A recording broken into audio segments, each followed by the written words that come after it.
Ya pemirsa Garuda TV, jumpa kembali bersama saya Dewi Sulistia dan saya Reza Imelia dalam Lampung 8. Sejumlah informasi telah kami rangkai dan siap kami sajikan untuk Anda. Inilah Lampung 8 selengkapnya.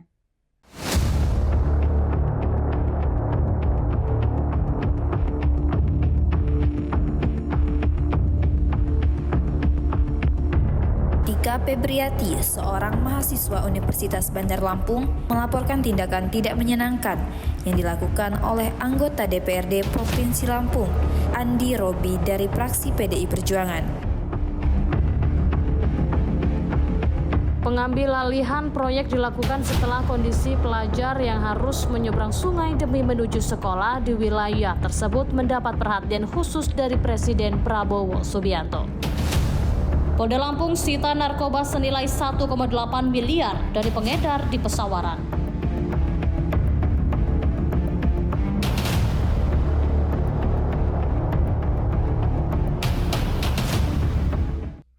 Ya pemirsa, anggota DPRD Lampung, Andi Robi dari fraksi PDI Perjuangan, dilaporkan ke Badan Kehormatan DPRD Lampung setelah diduga dengan sengaja mengempiskan ban mobil milik seorang mahasiswi yang terparkir di lingkungan DPRD Lampung. Hal ini terungkap saat Badan Kehormatan DPRD menerima laporan korban yang diterima langsung oleh Ketua BK DPRD, Abdullah Surajaya. Tika Febriati, seorang mahasiswa Universitas Bandar Lampung, mendatangi Badan Kehormatan DPRD Provinsi Lampung untuk melaporkan tindakan tidak menyenangkan yang dilakukan oleh anggota DPRD Provinsi Lampung, Andi Robi dari fraksi PDI Perjuangan. Peristiwa terjadi pada tanggal 19 Januari 2026. Oknum dewan tersebut sengaja mengempiskan keempat ban mobil milik korban yang terparkir di lingkungan DPRD Lampung dan terekam jelas kamera CCTV. Ketua BK DPRD Lampung, Abdullah Surajaya, mengungkapkan korban datang ke DPRD Lampung untuk keperluan wawancara skripsi. Saat hendak pulang, ia mendapati keempat mobilnya dalam kondisi kempes. BK DPRD Lampung langsung bergerak menindaklanjuti laporan dengan melakukan klarifikasi awal dan penelusuran fakta. Setelah seluruh keterangan dan bukti terkumpul, BK akan melakukan pembahasan internal sebelum masuk ke tahapan sidang etik.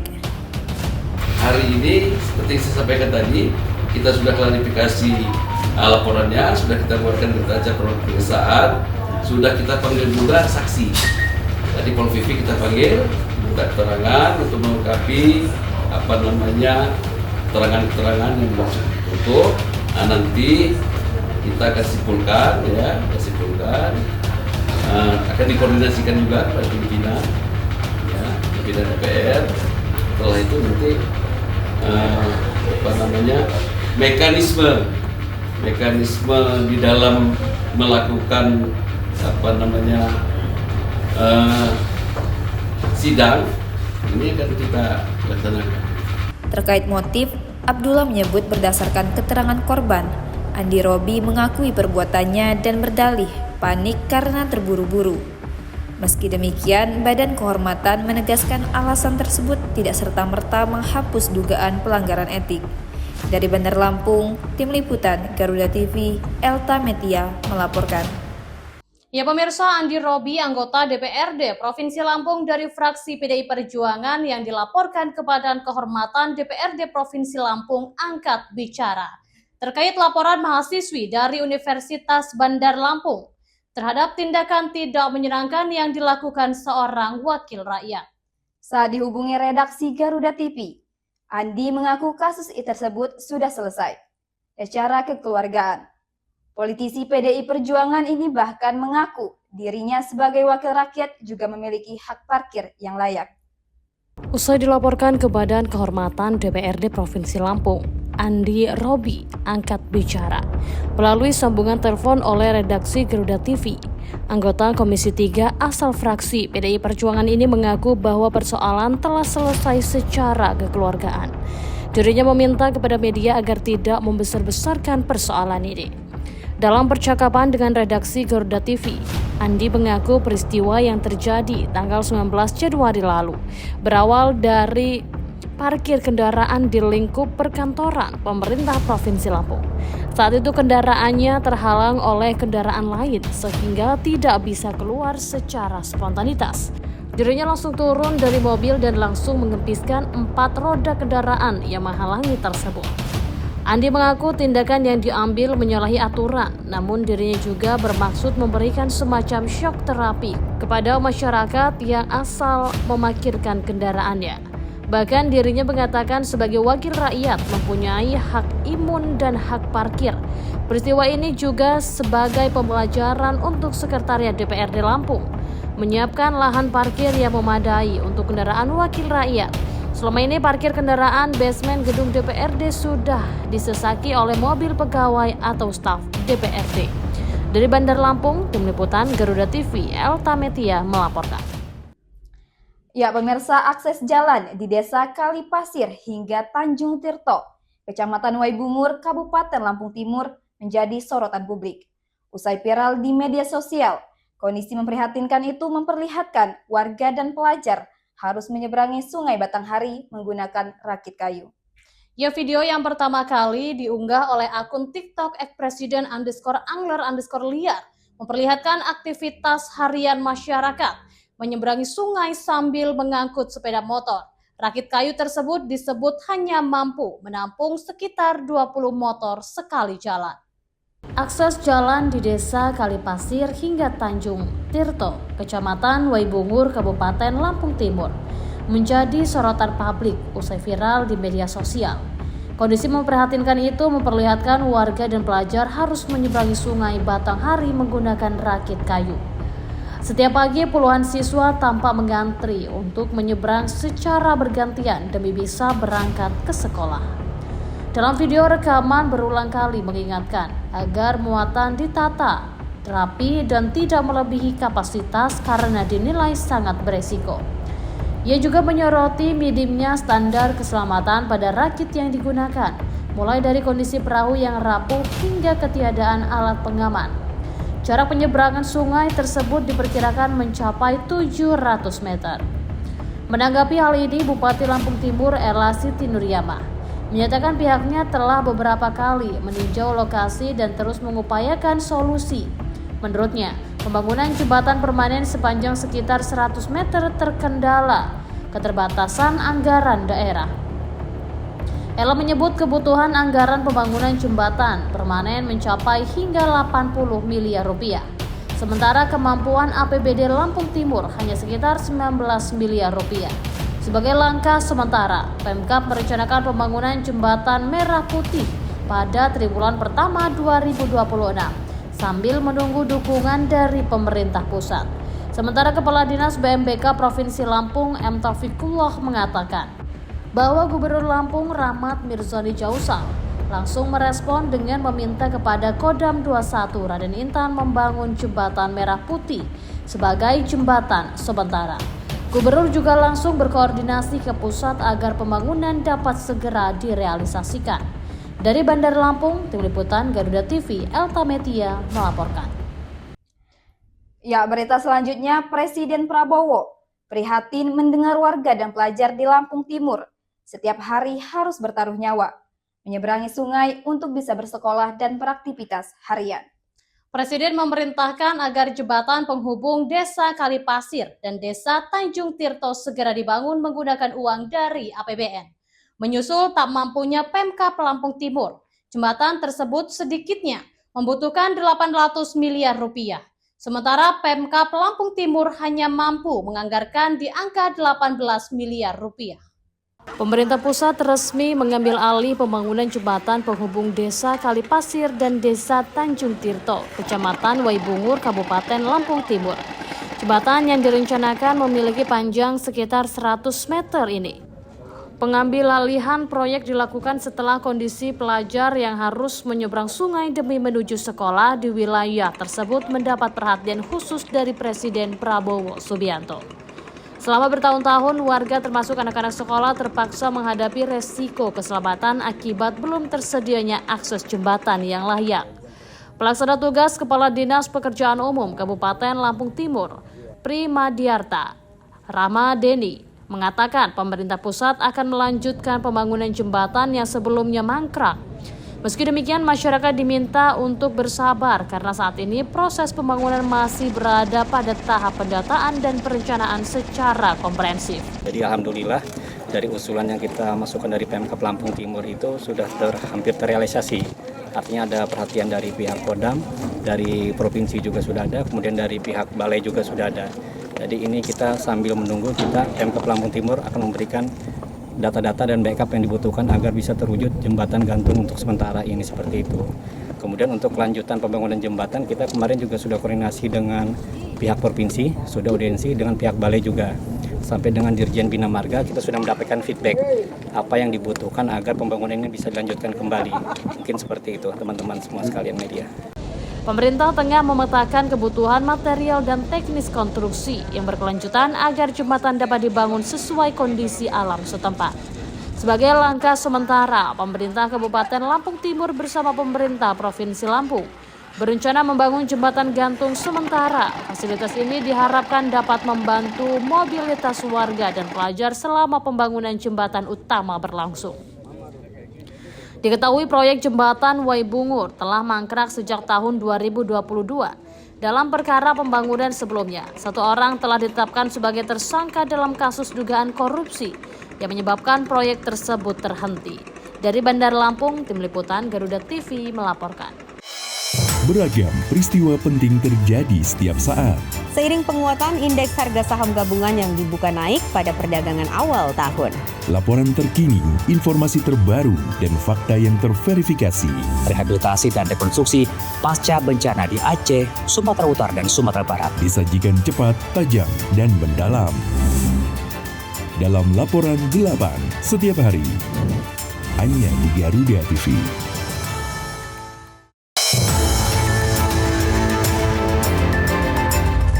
Yang pertama dan paling hangat, informasi yang menemani Anda memulai ragam aktivitas. Dan alhamdulillah sekarang sudah bisa kita lepas. Besok pagi akan dilakukan pemeriksaan medis. Jadikan pagi Anda lebih berarti dengan kabar terkini. Laporan 8 pagi. Setiap hari pukul 6 pagi. Hanya di Garuda TV. Kini saatnya update di tengah aktivitas Anda. Bukaan 100 kg sabu jaringan Asia Tenggara. Tak menghambat berjalannya sejumlah program prioritas yang tertuang dalam Asta Cita. Berita terhangat, analisis singkat, dan perkembangan terpenting siang ini. Laporan 8 siang, setiap hari pukul 12 siang. Hanya di Garuda TV. Sepanjang hari, Indonesia dipenuhi beragam peristiwa, dari isu nasional hingga dinamika internasional. Tim SAR gabungan berharap korban segera ditemukan dan dievakuasi dalam kondisi terbaik. Kami hadirkan informasi terkini, akurat, dan terpercaya dalam rangkuman berita malam hari Anda. Laporan 8 malam, setiap hari pukul 10 malam. Hanya di Garuda TV.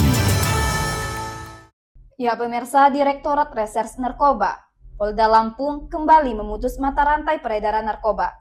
Seorang pria berinisial FT berusia 40 tahun diringkus karena kedapatan menyimpan sabu seberat 1,2 kg.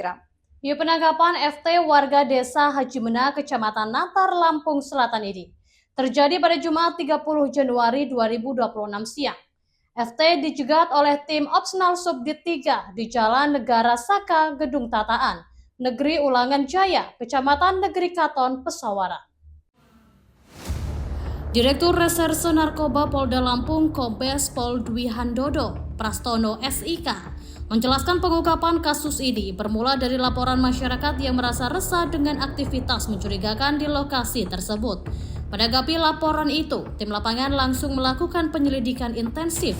Setelah melakukan pemantauan, anggota tim Opsnal Subdit 3 berhasil mengidentifikasi pelaku dan melakukan penangkapan. Tersangka FT tidak berkutik saat petugas melakukan penggeledahan. Kombes Pol Dwi menyebutkan dari penggeledahan badan dan tempat tinggal, FT warga Jalan Keramat Jaya, Dusun 4, Desa Haji Menak, Kecamatan Natar, Kabupaten Lampung Selatan itu, petugas menemukan barang bukti yang cukup beragam. Selain satu paket besar sabu seberat 1 kilo, ditemukan juga 23 paket sabu ukuran kecil, 2 paket ganja hingga pil ekstasi beserta serbuknya. Berdasarkan hasil pemeriksaan sementara, tersangka FT ini berperan sebagai pengedar. Selain narkotika, juga disita 3 unit sepeda motor, yakni Yamaha PCX, Yamaha Lexi, dan Honda Vario, yang diduga terkait dengan aktivitasnya. Kombes Pol Dwi memaparkan bahwa nilai ekonomis barang haram yang disita tersebut mencapai 1,8 miliar rupiah. Namun ia menegaskan jika keberhasilan ini bukan sekedar soal materi, melainkan penyelamatan generasi muda. Setidaknya 4.800 jiwa terselamatkan dari penyakit barang haram tersebut. Saat ini tersangka beserta seluruh barang bukti telah diamankan di Mapolda Lampung. Polisi juga masih mendalami keterlibatan pihak lain guna mengungkap bandar besar di balik peredaran narkotika tersebut. Atas perbuatannya, FT terancam hukuman mati atau seumur hidup dan paling tidak 20 tahun penjara. Dari Bandar Lampung, Tim Liputan Garuda TV melaporkan. Selanjutnya pemirsa, pemerintah Provinsi Lampung menggelar sosialisasi peraturan gubernur nomor 44 tahun 2025 tentang hari kerja dan jam kerja instansi pemerintah dan pegawai aparatur sipil negara di lingkungan pemerintah daerah. Mewakili Gubernur Rahmat Mirzani Jausal, Asisten Administrasi Umum, Sulpakar membuka acara sebagai tindak lanjut Peraturan Presiden nomor 21 tahun 2023. Gubernur Mirza melalui Pergub nomor 44 tahun 2025 menekankan pentingnya standarisasi waktu kerja guna mendorong produktivitas serta memberikan kepastian hukum dalam fleksibilitas kerja bagi ASN di lingkungan pemerintah Provinsi Lampung. Dalam Pergub tersebut dijelaskan bahwa hari kerja instansi pemerintah di lingkungan pemerintah Provinsi Lampung kini resmi ditetapkan sebanyak 5 hari dalam seminggu, Senin hingga Jumat. Adapun total jam kerja efektif yang harus dipenuhi oleh setiap pegawai adalah minimal 30 jam, 30 menit per minggu. Secara teknis pada hari reguler, ASN akan memulai pekerjaan pada pukul 7.30 hingga 16.00 waktu Indonesia Barat dan Jumat di pukul 07.30 hingga 16.30 waktu Indonesia Barat. Sementara terdapat kekhususan bagi bulan suci Ramadan, di mana jam kerja disesuaikan menjadi 32 jam 30 menit seminggu dengan waktu masuk pukul 8.00 hingga 15.00 waktu Indonesia bagian Barat dan Jumat pukul 8.00 hingga 15.30 waktu Indonesia bagian Barat. Dengan adanya Pergub ini, seluruh instansi pemerintah dan juga seluruh aparat sipil negara yang ada di lingkup pemerintah provinsi sampai dengan kabupaten kota dari provinsi ini bisa paham, bisa memahami bahwa kita harus ada satu ketentuan tentang hari kerja dan jam kerja, satu persepsi yang harus kita laksanakan. Kalau nggak kita buatkan Pergub nomor 44 tentang tahun 2025 tentang hari kerja dan kerja ini, nanti macam-macam pelaksanaannya. Dan itu tidak baik, tidak etis lah ya. Pemerintah Provinsi Lampung juga memberikan atensi khusus bagi perangkat daerah yang menjalankan fungsi pelayanan langsung kepada masyarakat atau dukungan operasional 24 jam, seperti rumah sakit daerah, satuan pendidikan, dan kantor pengelolaan pendapatan daerah Samsat. Unit-unit tersebut diperkenankan mengatur jadwal kerja melalui sistem shift atau jadwal piket kantor, guna menjamin ketersediaan petugas dalam menangani situasi darurat maupun kebutuhan mendesak masyarakat. Sambutan tertulis Gubernur Lampung yang dibacakan oleh Asisten Administrasi Umum Sulpakar bahwa Gubernur menekankan bahwa regulasi terbaru ini merupakan langkah strategis untuk menciptakan tata kelola pemerintahan yang lebih adaptif, efektif, dan efisien. Sosialisasi dihadiri para staf ahli gubernur, kepala OPD, direktur rumah sakit, serta kepala bagian organisasi dari kabupaten kota seprovinsi Lampung yang hadir baik secara luring maupun daring. Dari Bandar Lampung, Tim Liputan Garuda TV, Verza Amelia melaporkan. Ya pemirsa, guna mewujudkan keamanan, keselamatan, ketertiban, dan kelancaran lalu lintas, jajaran Kepolisian Daerah Lampung menggelar apel pasukan gabungan di Gedung Serbaguna Polda Lampung pada 2 Februari 2026. Kegiatan ini dipimpin langsung oleh Wakil Kapolda Lampung, Brigjen Pol Sumarto. Jajaran Polda Lampung melakukan gelar pasukan gabungan sebelum melaksanakan operasi Cipta Kondisi Krakatau 2026. Kegiatan ini dipimpin langsung Wakapolda Lampung, Brigjen Pol Sumarto, diikuti oleh ratusan personel gabungan. Wakapolda Lampung, Brigjen Pol Sumarto, melalui Direktur Lalu Lintas Polda Lampung, Kombes Pol Nikolas Dedi Arifianto, mengatakan kegiatan operasi Krakatau 2026 digelar selama 14 hari. Dimulai pada tanggal 2 hingga tanggal 15 Februari 2026. Untuk kekuatan dilibatkan sebanyak 862 personel, yakni personel Polda jajaran sebanyak 141 personel dan 721 personel di wilayah. Dalam pelaksanaan operasi kali ini akan mengedepankan tindakan yang preventif, tentunya dengan dukungan seluruh masyarakat Provinsi Lampung, agar tujuan operasi keselamatan 2026 bisa tercapai sesuai dengan rencana dan harapan. Pada hari ini, kita melaksanakan kegiatan apel gelar pasukan dalam rangka operasi keselamatan Krakatau tahun 2026 di Polda Lampung.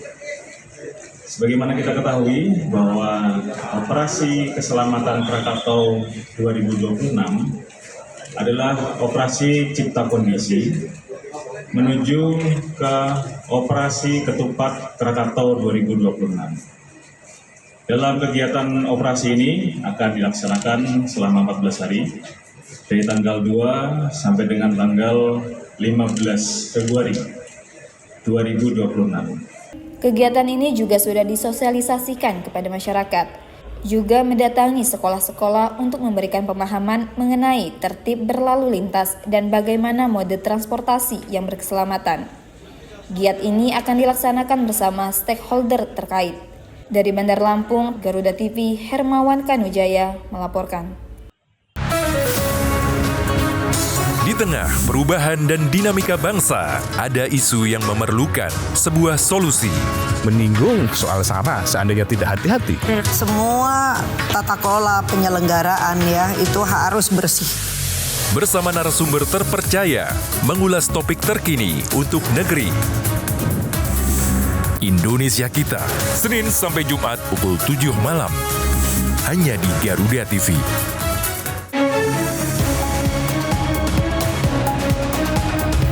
Rangkaian informasi terkini dan mendalam, mengupas peran strategi dan peran penting para pengambil kebijakan. Orang yang bersih, orang yang tidak korup. Kuotanya sudah dinaikkan 15%. Menghadirkan fakta, bukan wacana.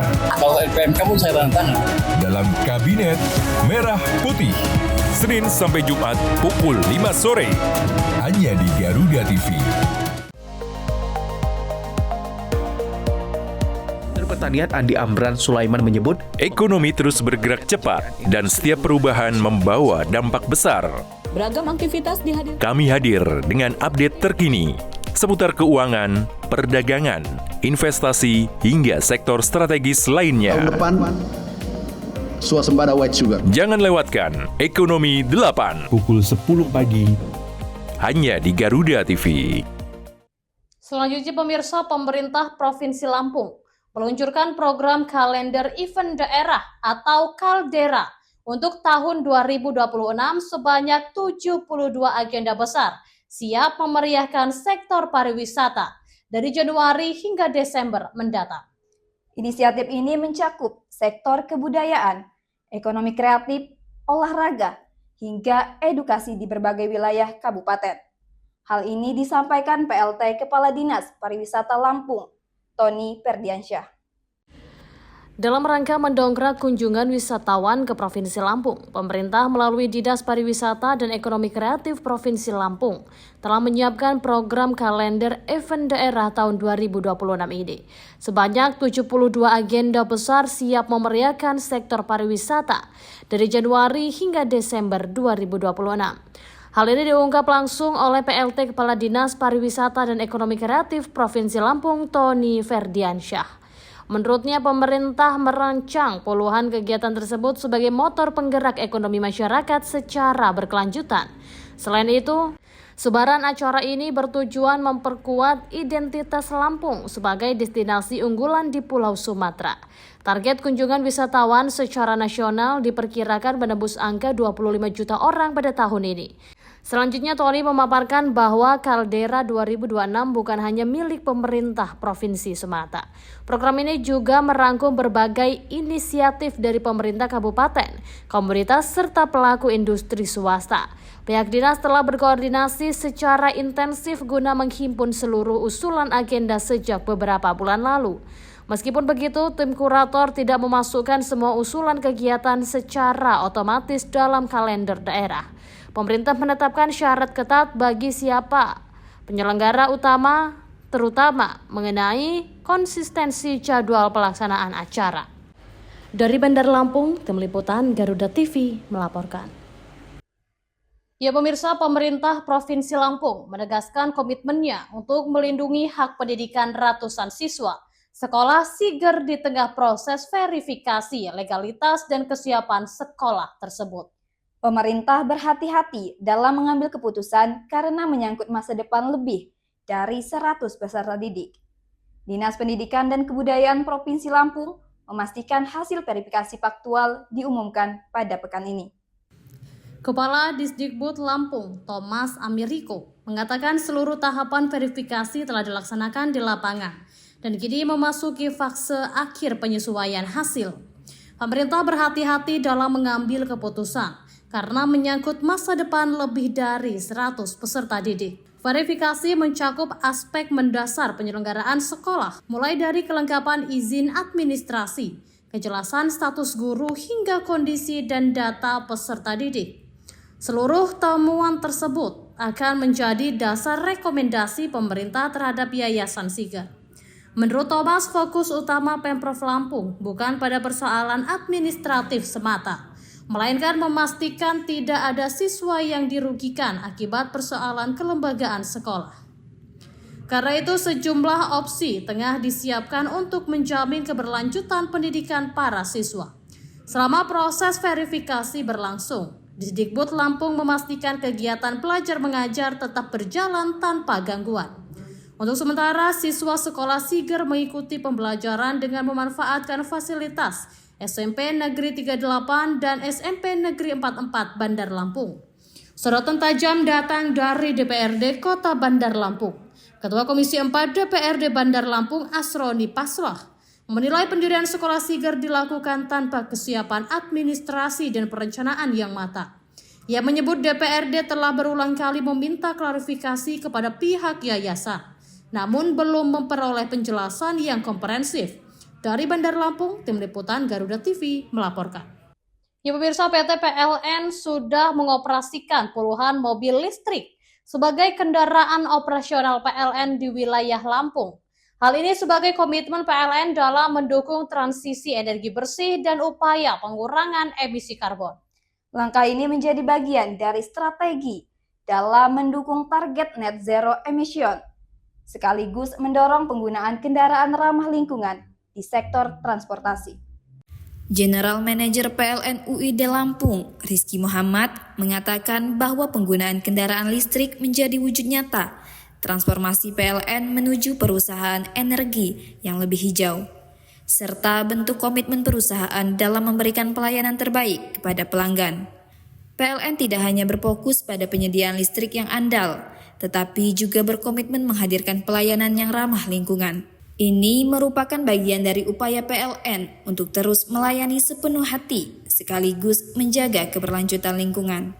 Rizky menambahkan, keberadaan kendaraan listrik juga didukung oleh kesiapan infrastruktur pengisian daya di Provinsi Lampung. Untuk mendukung operasional kendaraan listrik, PLN telah menyiapkan infrastruktur stasiun pengisian kendaraan listrik umum SPKLU yang saat ini tersedia sebanyak 67 unit di 40 lokasi di seluruh Provinsi Lampung.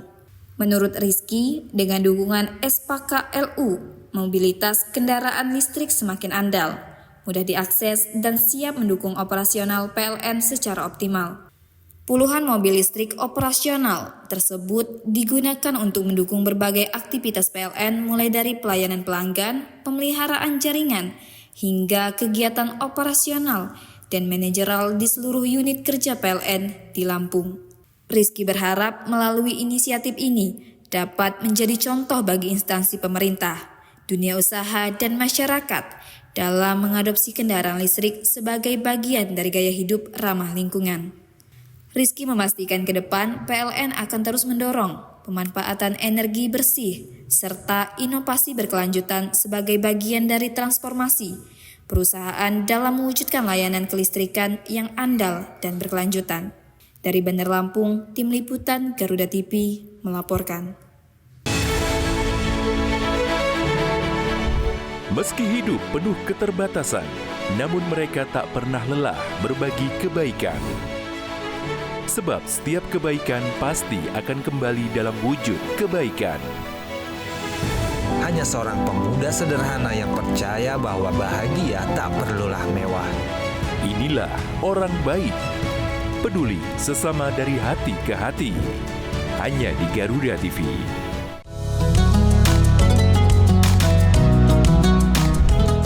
Melalui konsep dakwah santai dan edukatif, mengajak pemirsa memahami ajaran Islam melalui pendekatan ringan dan penuh kehangatan. Atau nanti dikabulkannya di akhirat, enggak dikabulkan di sini. Mengapa manusia tetap harus berdoa? Dari perspektif Islam untuk mempererat toleransi di Indonesia, Harmoni Indonesia. Hanya di Garuda TV.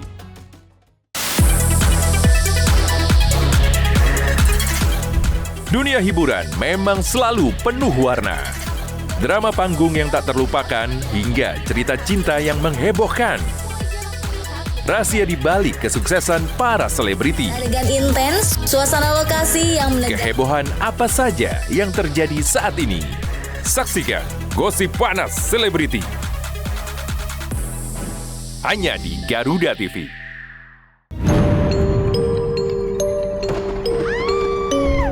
Setiap daerah punya daya tarik sendiri. Cerita rakyat yang turun-temurun masih hidup hingga kini. Legenda yang diwariskan hingga misteri yang jarang terungkap. Ratusan peti mati serta berbagai jasad yang dibalut kain. Saksikan Misteri Hidup. Hanya di Garuda TV. Ya pemirsa, hujan dengan intensitas sedang hingga lebat disertai angin kencang diperkirakan melanda sejumlah wilayah di Provinsi Lampung, khususnya daerah perairan. Badan Meteorologi, Kriminologi, dan Geofisika Lampung menghimbau masyarakat untuk meningkatkan kewaspadaan terhadap potensi bencana hidrometeorologi seperti banjir, pohon tumbang, dan tanah longsor. Apalagi bagi nelayan yang menjalankan aktivitas di perairan. Badan Meteorologi, Klimatologi, dan Geofisika Lampung memperkirakan cuaca buruk masih terjadi di Provinsi Lampung. Hujan dengan intensitas bervariasi hampir terjadi di seluruh wilayah. Masyarakat diminta untuk meningkatkan kewaspadaan karena potensi hujan berlangsung lama. Pengamat cuaca BMKG Lampung, Meldisa, mengatakan hujan diperkirakan mengguyur wilayah seperti Bandar Lampung, Tulang Bawang Barat, Lampung Tengah, Lampung Timur, Lampung Utara, Pesawaran, dan Lampung Selatan. Siang dan sore hari cuaca juga hujan di sebagian besar daerah. Sementara malam hari diperkirakan masih berpotensi hujan di beberapa lokasi.